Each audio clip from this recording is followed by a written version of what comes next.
the scale no shan scale like shimmer or shagan scale. Agus most far ta shagam sono. The Irish are old hands at telling stories. They like talk. They're word hungry. Their oldest stories in Gaelic can take days in the telling. No das star agus for the sheer na gal. Goes back 2,000 years. Some of the words that I've said, relating as far back as that. From father to son, and from father to son, and his other son back again, and the generations one after the other. That's how it came down. The storytelling. In every townland, there was some great storyteller.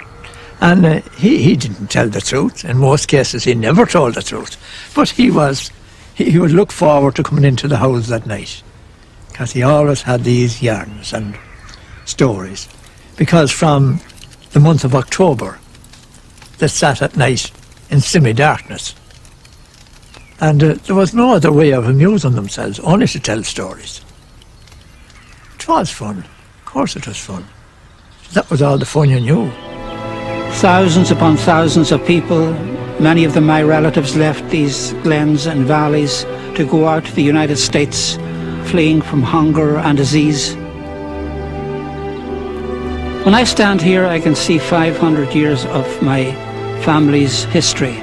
Out here, the McSweeneys had a castle. They were chieftains and they were driven out of there and eventually came in here. The Campbells came in with them and they spread out across this landscape.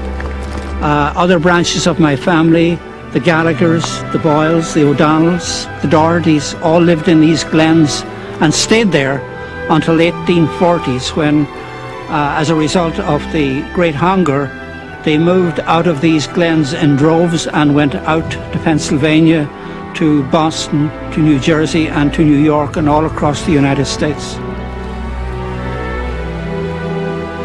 My family comes to the United States because of the famine. And for the next 50 or 60 years, members of my family will be bringing out other members of the family.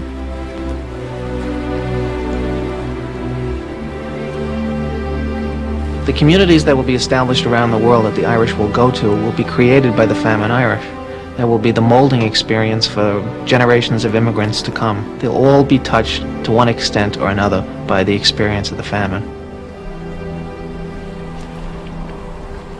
The Irish who left the West empty, and its Gaelic singers and storytellers silent, brought the makings of a news story with them to America. The Irish, so the story goes, had been starved out of their country, driven into exile.